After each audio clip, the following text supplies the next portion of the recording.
Hey, what's up mga ka-Triple R TV dyan? Muli ulit ako nagbabalik para sa another reaction video. Eto, mainit na mainit pa, kahapon lang nangyari, no?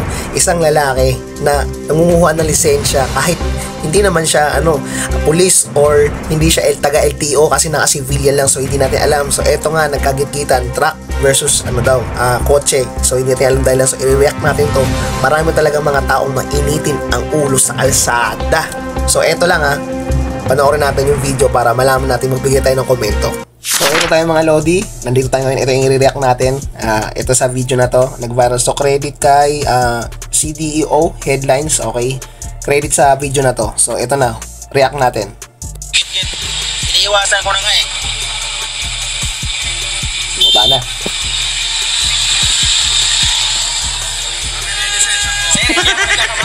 Hindi maaari. Ako, nasa lugar ako. So, una pa lang. Bakit ganun? Pag mayayaman, nakita niyo yung sasakyan, di ba? O, alam naman natin, siguro may kaya sa buhay to. Tanong ko na, sir, taga LTO ka ba? Ano ka ba, HPG ka ba? O ano ka ba, taga traffic enforcer ka ba? Una pa lang, akin ang lisensya mo. Sir, wala kang karapatan para kumuha ng lisensya, okay? Wala kang karapatan para kumuha ng lisensya kung hindi ka naman taga MMDA, kahit kasi naka-civilian ka eh, di ba? So hindi natin alam, so tuloy natin. Una pa lang, mali na. So, iniiwasan na ako sa inyo.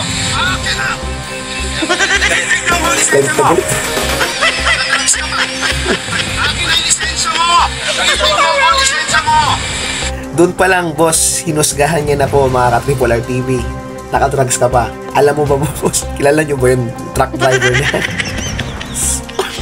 Grabe kang mayaman na to. Masyadong matapobre. Hindi natin, una pa lang, nakadrugs na. Ayan na. Isa pa, pangalawa pa. Okay? Kung di natin alam yung pangyayari sa git-kita nila kung ano yung sino may mali. So, ang atin lang po mga ka-Triple R TV. So, kung mali man si truck driver, ang maling action ng ginawa nitong yung naka-private car. So, yun pa lang mali na eh, di ba? Ba't mo hihingi lisensya? Pinagbintangan mo pang naka-drugs, di ba? Kilala mo ba yan? Masalamat na to si Kuya Truck Driver, saludo ako. Kalmado lang kasi ito may mga gamit to sa gilid. Maraming tools to, hindi nyo lang alam. Buti na lang talaga, hindi napikon to si Truck Driver. Tuloy pa natin. Tingnan ko, pulang-pula mata mo, nakadrugs ka. May mga sakay ako doon. Videohan mo. Yung pala pinagbasihan yung mga Lodi. Mga Triple R TV. Pag pula na pala mata, okay, baka pula mata ko.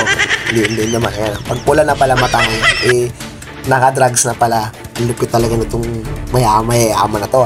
So, hindi ko nilalahat yung mga nakakotse dyan na mga mayayaman. So, hindi naman nilalahat. Pero maraming ganito. Ang init ng ulo ni boss. No? So, kinukuha agad yung lisensya. Hindi natin alam kung police ba yan o ano. So, tuloy natin. Ikaw ang wala sa linya,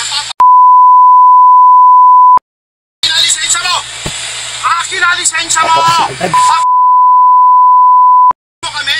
Pag pula-pula mata mo, nakadrugs ka ba? Akin na lisensya mo, wag mo akong videohan. Video mo ako ng video, Ganun agad. Hindi naman balak siguro ni truck driver na paslangin kayo. Sir.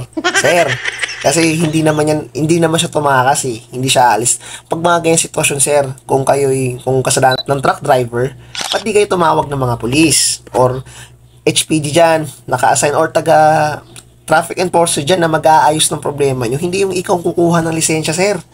Yan palang mali na eh. Ako, may lisensya din po ako, isa rin po akong driver. Isa na akong driver. I have a license.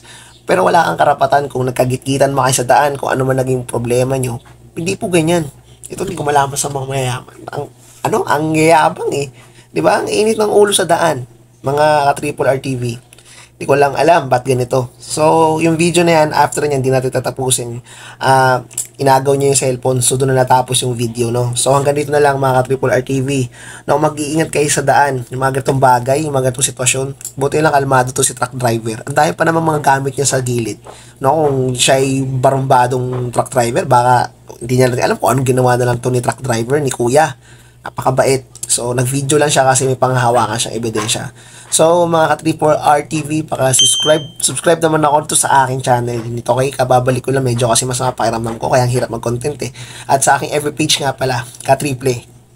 follow naman po ako. Ganito na lang. So stay safe and God bless. Peace out.